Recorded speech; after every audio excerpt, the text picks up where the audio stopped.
दोस्तों, स्वागत है आप सभी बच्चों का इस वीडियो में। आज के इस वीडियो में हम बात करने वाले अपने क्लास 10 का चैप्टर नंबर 3 जो कि आपका है pair of linear equation in two variables. अब ये जो चैप्टर है linear equation in two variables, ये आप क्लास 9 में ही पढ़ के आ चुके हैं ना, तो थोड़ा बहुत आपको आइडिया होगा। अगर नहीं है तो मैं बिल्कुल बेसिक से यहाँ पे पढ़ाने वाली हूँ। हम यहाँ पे सारे कॉन्सेप्ट देखेंगे और देखेंगे PYQs कैसे आपके होते हैं, ठीक है, कैसे आपके क्वेश्चन बोर्ड एग्जाम में बन सकते हैं। अब देखते हैं यार, सबसे पहले अगर हम बात करें pair of linear equation in two variables की, हम यहाँ पे बात करते हैं पेयर की। पेयर आप सभी लोगों को मालूम होगा, दो, ठीक है। पेयर में क्या होता है, दो चीजें होती हैं, दो है आपके पास। यहाँ पे हम बात करेंगे linear equation in two variables की। सबसे पहले यार नाम ही समझ लेते हैं, चैप्टर का नाम ही समझ लेते हैं, ये है क्या। अगर मैं आपसे बात करूँ लीनियर, ठीक है, या चलो पहले वेरिएबल, लास्ट से स्टार्ट करते हैं। वेरिएबल की अगर हम बात करें, वेरिएबल आपने बहुत ही जगह सुना होगा, है ना। आपने पॉलिनोमियल चैप्टर में भी सुना होगा वेरिएबल, है ना। चलो आते हैं, बात करते हैं वेरिएबल्स के बारे में। अब वेरिएबल्स की अगर मैं बात करूं, वेरिएबल्स बेसिकली होते क्या हैं, जिनकी वैल्यूज बेटा क्या होती रहे, चेंज होती रहे। क्या होती रहे, चेंज होती रहे। बेसिकली इनको हम डिनोट करते हैं कुछ अल्फाबेट से। वो अल्फाबेट क्या होते हैं बेटा, एक्स वाई जेड हो गया, ठीक है, ये सारे हो गए, टी हो गया, यू हो गया, वी हो गया, और क्या हो गया बेटा, एस हो गया, ठीक है। These are the variables. ये हमारे पास क्या है बेटा, वेरिएबल्स हैं। इनकी वैल्यू क्वेश्चन में आपने देखा होगा एक्स होता है, ठीक है, एक्स हमारा वेरिएबल है। इसकी वैल्यू हर क्वेश्चन में चेंज मिलती है, कभी कहीं पे 1 आ रही है, कहीं पे 2 आ रही है, कहीं 12 आ रही है, कहीं 2/3 आ रही है, ठीक है। ऐसे वैल्यू चेंज होती रहती है, तो दीज आर कॉल्ड वेरिएबल्स, ठीक है।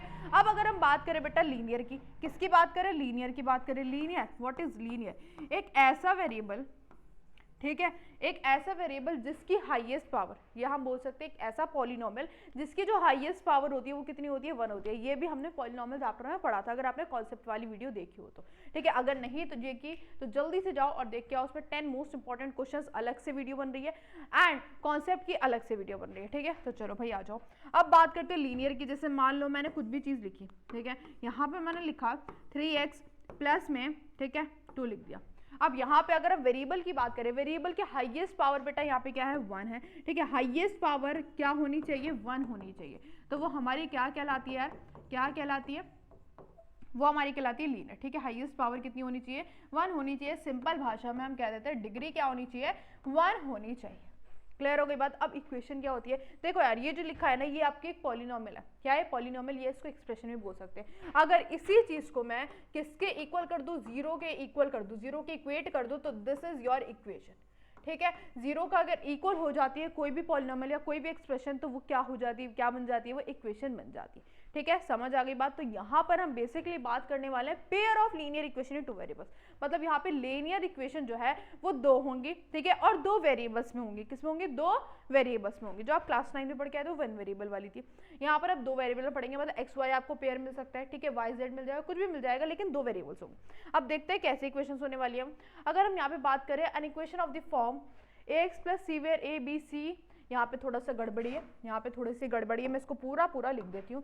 ax plus B Y plus का सी इज इक्वल टू बेटा क्या है, 0 है। इस तरह से एक इक्वेशन आपको देखने को मिलेगी। अब बच्चे कहेंगे मैम यहाँ पे तो सारे अल्फाबेट है, ये तो इतने सारे वेरिएबल्स है। बेटा यहाँ पे सारे वेरिएबल्स नहीं है, यहाँ पे आपके पास ये जो a है, b है और ये जो c है बेटा, ये आपके कांस्टेंट है। कांस्टेंट या कह सकते हैं, या आप कह सकते हैं रियल नंबर से। क्या है बेटा, आपके रियल नंबर से, ठीक है। रियल नंबर मतलब यहाँ पे ना आपके पास कुछ ना कुछ नंबर्स डिनोट होंगे, ठीक है। और इसके अलावा सिर्फ यहाँ पे 2 वेरिएबल्स है। 2 वेरिएबल्स बेटा कौन से हैं, एक्स और वाई जो आप देख रहे हो, एक्स और वाई जो आप देख रहे हो, ये आपके पास वेरिएबल्स है, ठीक है, ठीक है भाई। और पावर अगर आप देख रहे हो ढंग से, तो दोनों की पावर क्या है, 1 है, तो ये आपकी लीनियर हो गई। 0 के इक्वल है तो मतलब इक्वेशन हो गई। 2 वेरिएबल है तो 2 वेरिएबल वाली लीनियर इक्वेशन इन 2 वेरिएबल्स हो गई, ठीक है। अब लेकिन यहाँ पे तो पेयर की बात करी गई, मतलब हमें 2 इक्वेशन देखने को मिलेंगे। अब वो 2 इक्वेशन कैसी होने वाली, आ जाओ मैं दिखाती हूँ आपको। इस तरह से ही होगी, बस यहाँ पे आपके पास a1x प्लस में b1y प्लस में c1 इज इक्वल टू में 0, पहली इक्वेशन ये हो गई। दूसरी equation a2x plus b2y plus c2 is equal to में क्या होगा, 0। तो ये है बेटा आपकी pair of linear equation in 2 variables. यहाँ पे 2 इक्वेशन है, ठीक है, तो यहाँ पे इसका पेयर बन चुका है।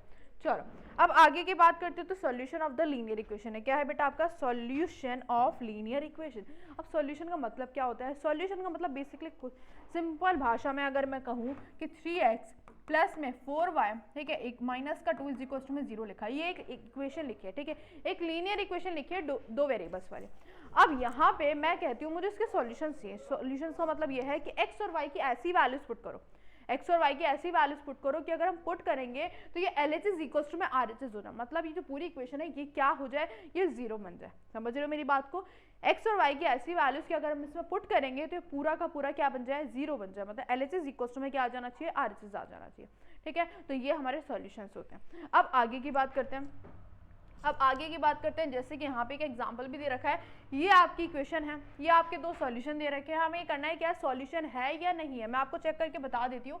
देखो भाई 5x है माइनस का 3y इक्वल में क्या है 9 है। ठीक है, x की वैल्यू 3 है और y की वैल्यू बेटा कितनी है 2 है, तो पुट कर दो, ये आ जाएगा 5 इंटू में 3 माइनस का 3 इंटू में 2 इक्वल में बेटा 9 चल रहा है। 5 3 15 3 2 6, क्या 9 9 के इक्वल आ रहा है, क्या 9 9 के इक्वल आ रहा है। मैंने बोला LHS किसके इक्वल होना चाहिए, RHS के इक्वल हो जाना चाहिए। ठीक है, ठीक है, समझ रहे हो बात को? तो ये इसके सॉल्यूशन है, क्योंकि LHS इक्वल्स टू में RHS आ रहा है। अब जीरो मैम किस केस में होगा यार, देखो अगर मैं प्लस के 9 को इधर ले आती हूँ, ठीक है, मतलब ये इधर आ जाता है 5x माइनस का 3y प्लस माइनस का 9 इक्वल में 0। ठीक है, अब मैं वैल्यूज पुट करूंगी तो यहाँ पे देखो ये वैल्यू कितनी आ रही थी आपकी, पूरी 9 आ रही थी, तो प्लस 9 माइनस 9 करोगे तो बेटा 0 इक्वल में 0 आ गया।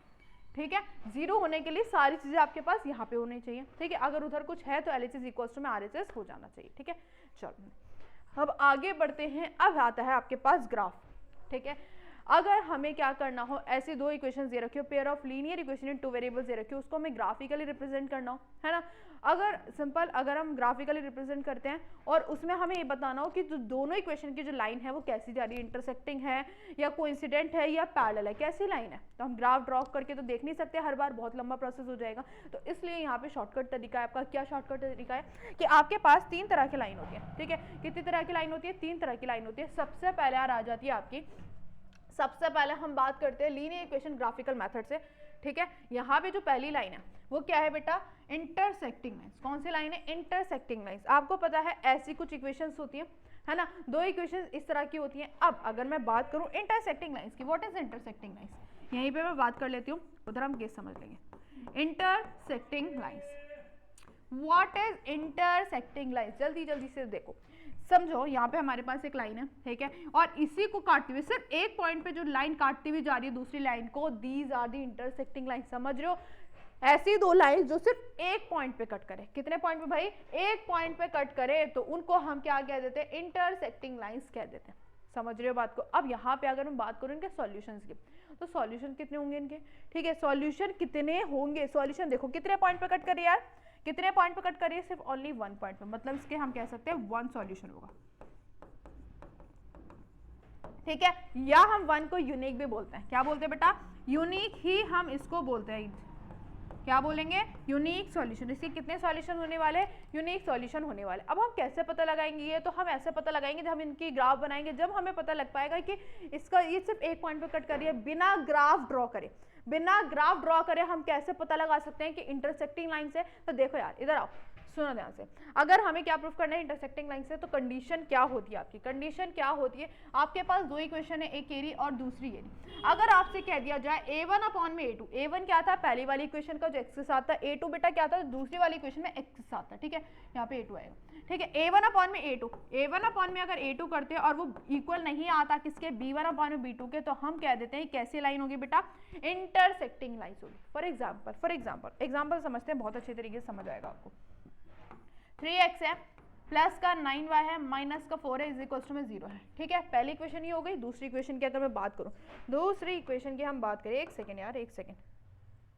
ठीक है, आ जाओ, यहाँ पे हम बात करते हैं 4x, ठीक है, माइनस का 8y, ठीक है, और माइनस का कितना हो जाता है, माइनस का हम ले लेते हैं 3। ठीक है, इज इक्वल टू में कितना आ गया 0।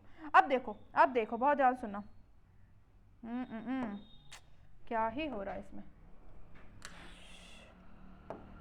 चलो आओ देखो। अब यहाँ पे पहली क्वेश्चन ये है, दूसरी क्वेश्चन ये है।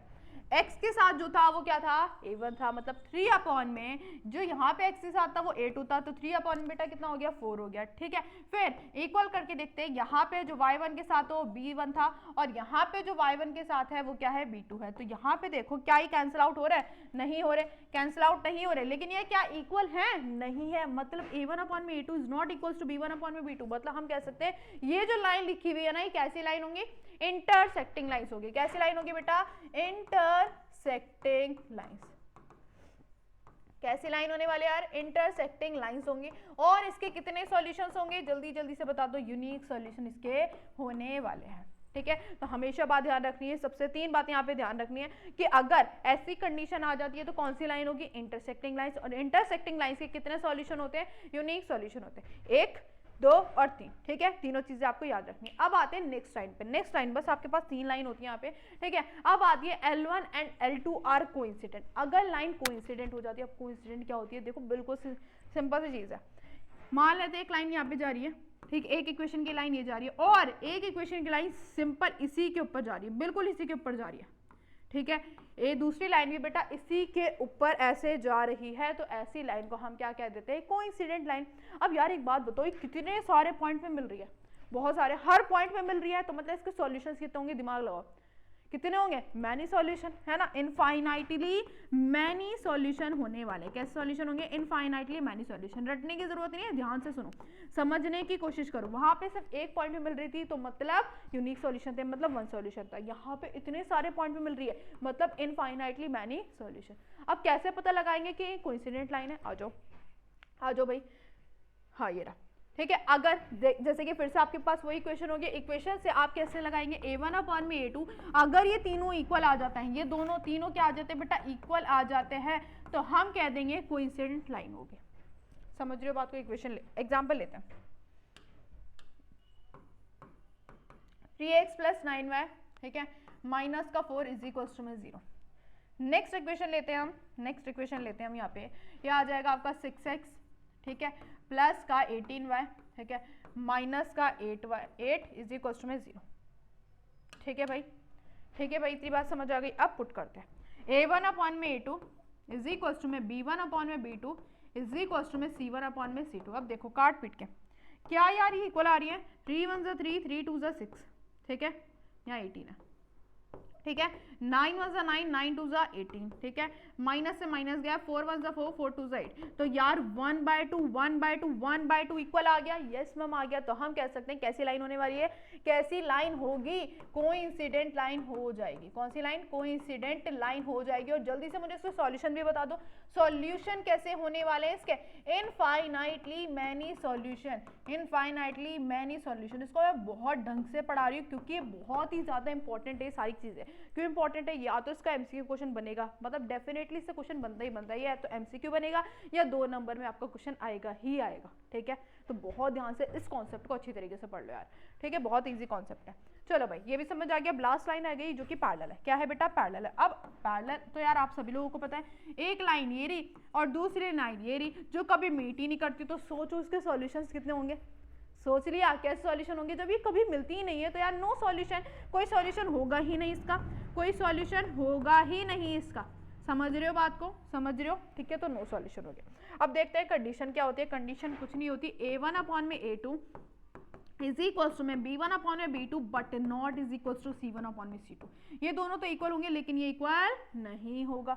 समझ रहे हो बात को, ठीक है। चलो एग्जांपल से समझ लेते हैं एक बारी और। ठीक है, हम यहाँ पे ले लेते हैं 4x, ठीक है, माइनस का 2y, ठीक है, माइनस का 9 इज इक्वल टू में 0, प्लस का 9 ले लेते हैं। ठीक है, यहाँ पे हमने लिया 12y, ठीक है, ये आ गया हमारे पास 6y और ये आ गया हमारे पास 8 इज इक्वल टू में 0।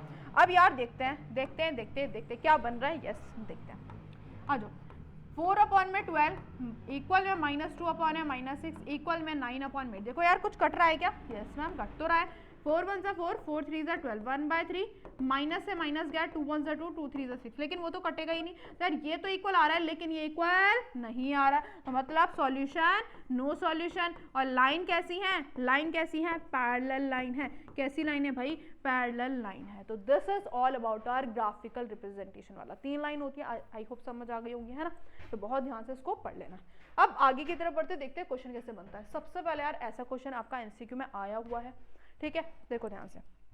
उससे पहले यार एक और चीज मैं आपको बता देना चाहती हूँ, उससे पहले मैं और चीज बताऊंगी कंसिस्टेंट और इनकंसिस्टेंट के बारे में। ठीक है, लास्ट टॉपिक है इसका, कंसिस्टेंट एंड इनकंसिस्टेंट। अब ये क्या बोला है, कुछ नहीं है, जो अभी हम पढ़ के आए उसी से है ये।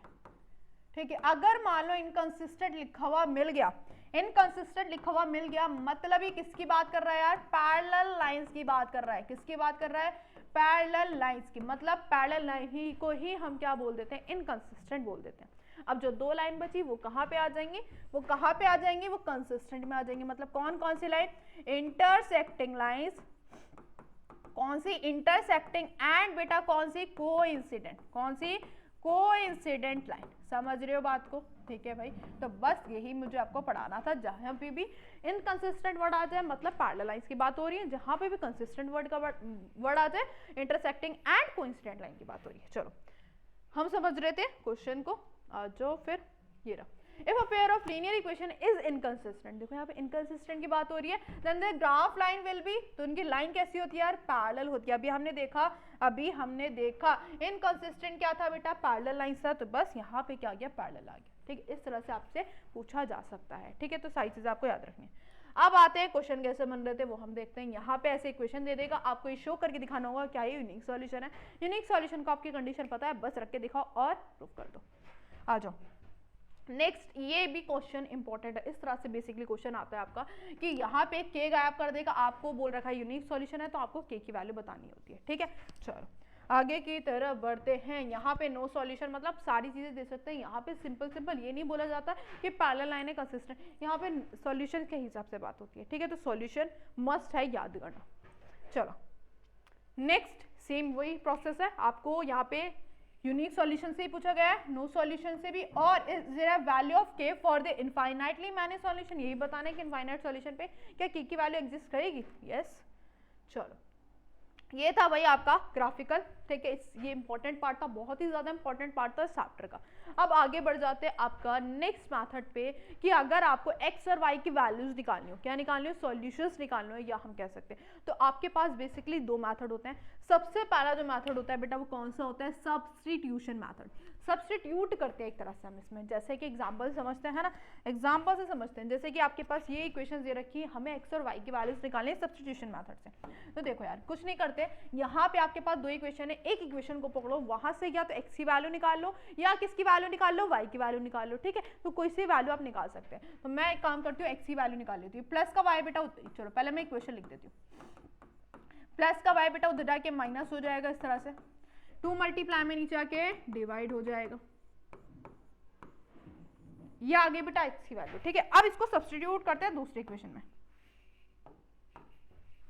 दूसरी इक्वेशन क्या है, 4x माइनस का 3y प्लस का 1 इक्वल में बेटा क्या है, 0 है। मतलब यहाँ पे हम सब्स्टिट्यूट करते हैं, ये जो x की वैल्यू हमने निकाली है इसको दूसरी इक्वेशन में हम क्या कर देंगे, पुट कर देंगे जहां पर x है। तो पुट कर दो 7 माइनस वाई अपॉन में 2 माइनस का 3y प्लस में 1 इज इक्वल टू बेटा क्या है, 0 है। देखो यार काटा पीटी करते हैं, ये आ जाएगा 2 2 जा 4 मल्टीप्लाई करोगे 7 2 जा 14 माइनस का 2y माइनस का 3y और प्लस का 1 इज इक्वल टू में बेटा कितना आ गया, 0 आ गया। ठीक है, सॉल्व करते हैं, y की वैल्यू निकल जाएगी, ये आ जाएगा 14 1 15। ठीक है, ये आ गया माइनस का 5y इक्वल में 0, माइनस 5y है उधर जाके बेटा प्लस का 5y होगा, कैंसिल आउट होगा, तो कैंसिल आउट होगा तो ये आ गया 5 3 15, मतलब y की वैल्यू आपकी कितनी आ चुकी है, 3 आ चुकी है। y आ गया तो x भी निकल जाएगा, कैसे, यहाँ पे सब्स्टिट्यूट कर दो। देखो आओ 7 माइनस 3 अपॉन में 2, ये आ गया 4 अपॉन में 2, यहाँ पे जब काटोगे तो ये आ गया x की वैल्यू बेटा कितनी आ गई आपकी, 2 आ चुकी है, x भी आ गया y भी आ गया, and this is all about our substitution method. समझ रहे हो बात को, या तो y निकाल सकते हैं, जरूरी नहीं कि x ही निकालना, y भी निकाल सकते हो। बस दूसरी इक्वेशन में उसको पुट करो, यहाँ से एक वेरिएबल की वैल्यू आएगी, फिर से उसी में पुट कर दो, उस वेरिएबल की वैल्यू आ जाएगी। समझ रहे हो बात को, चलो भाई अच्छी बात। नेक्स्ट मेथड पे पहुंचते हैं, एलिमिनेशन मेथड। डायरेक्टली ऐसे क्वेश्चंस नहीं आते, वर्ड प्रॉब्लम्स के उससे आएंगे, उसमें आपको लगाने पड़ेंगे दोनों मेथड। ठीक है, जो आपको सुटेबल लगे। मेरे हिसाब से तो एलिमिनेशन मेथड लगाना। अब देखते हैं एलिमिनेशन मेथड क्या होता है। देखो भाई उसी क्वेश्चन के हिसाब से हम कर लेते हैं। ठीक है, दोनों का आंसर सेम आना चाहिए, अगर दोनों मेथड में से कोई सा भी लगाते हो, इसी से हम कर लेते हैं। क्या है भाई, 2x प्लस वाई इक्वल में 7 है ना। दूसरी इक्वेशन क्या थी आपकी, 4x माइनस का 3y प्लस का 1 इज इक्वल टू में 0। अब इसमें क्या करते हैं, इसमें ना हमें कुछ नहीं करना होता, कोई भी एक वेरिएबल उठाओ, या तो x उठाओ या तो y उठाओ, उसके जो आगे नंबर लिखा है या हम कह सकते हो उसका जो कोफिशिएंट है उसको हमें सेम बनाना पड़ता है। मतलब दोनों इक्वेशन में उसका सेम ही कोफिशिएंट होना चाहिए। ठीक है, कोई भी एक वेरिएबल का, सिर्फ एक वेरिएबल का। ठीक है, कोई सा भी उठा सकते हो आप। मैं काम करती हूँ, मैं x को बना देती हूँ। ठीक है, x मुझे ज्यादा ईजी लग रहा है, तो हम क्या करेंगे, देखो यार 4 है यहाँ पे, क्या है 4 है, तो यहाँ पे 2 है, तो मैं क्या करूँ ऐसा, क्या मल्टीप्लाई करूँ, ठीक है मल्टीप्लाई कर सकते हो आप इसमें कि क्या मैं मल्टीप्लाई करूँ कि ये क्या बन जाए 4 बन जाए। सोचो सोचो 2 से ही तो मल्टीप्लाई करेंगे, तो हम क्या करेंगे इस पूरी इक्वेशन को किससे मल्टीप्लाई करेंगे 2 से, पूरी इक्वेशन को करेंगे, सिर्फ उससे नहीं करेंगे। 2 2 जा 4x, ठीक है ये आ गया 2y और 7 2 जा 40 बन गया सेम, एक वेरिएबल का जो कोफिशिएंट है वो सेम बन गया, ठीक है। अब इस इक्वेशन को उठा के यहाँ पे रख दिया भाई, बहुत ध्यान से सुनते जाना, ई प्लस का वन उधर के -1 कर देती हूँ मैं, ठीक है। अब देखो अब हम करते हैं इनके साइन चेंज, क्या करते हैं बेटा, यहाँ पे मैंने लाइन ड्रॉ करी, अब नीचे वाली इक्वेशन को देखो, यहाँ पे प्लस का साइन है तो हमने क्या लगा दिया माइनस, माइनस है तो प्लस, माइनस है तो प्लस, साइन रिवर्स कर देते हैं, क्या कर देते हैं साइन रिवर्स, प्लस होगा माइनस, माइनस होगा प्लस। अब बहुत ध्यान से सुनो, अब ये जो दूसरी वाली इक्वेशन है ना, इसका साइन है प्लस नहीं रहा, क्या हो गया बेटा माइनस हो गया, क्या हो गया माइनस हो गया है, ठीक है। अब क्या करेंगे ऊपर प्लस नीचे माइनस, तो प्लस माइनस कट गया, ठीक है। अब यहाँ पे प्लस है 2 और 3 5, ठीक है, फिर यहाँ पे प्लस है 14 और 1 5, काटोगे तो 5 3 जा 15, क्या y की वैल्यू हमारी पीछे भी 3 आ रही थी, यस मैम वही आ रही थी। अब x कैसे निकालेंगे यार, x तो आप किसी भी, ये 4 इक्वेशन है ना, ये 4 इक्वेशन में से किसी में भी आप पुट करोगे तो आपके x की वैल्यू ऑटोमेटिकली आ जाएगी, ठीक है। मैं इस वाली में पुट कर देती हूँ, पहली वाली में ही पुट कर देती हूँ, ठीक है। तो पुट कर दो y की वैल्यू, ठीक है, ये प्लस का 3 उधर के माइनस का 3 हो जाएगा, कितना आ गया 4 आ गया, काटोगे पीटोगे तो x की वैल्यू ऑटोमेटिकली कितनी आ गई है 2 आ गई है। समझ आ गई बात। देखो फिर से मैं आपको बताती हूँ, मुझे पता है स्टार्टिंग में थोड़ा सा कॉम्प्लिकेटेड लगता है, लेकिन सबसे ज़्यादा इजी मेथड सब्स्टिट्यूशन से भी ज़्यादा ये इजी होता है। क्यों? क्योंकि अगर बड़ी कैलकुलेशन आ जाती है ना तो इससे ज़्यादा करना ईजी रहता है, उसमें आप फंसते हो कैलकुलेशन में, ठीक है। तो मेरे हिसाब से आप ये वाला मेथड हमेशा प्रेफर करना, ठीक है।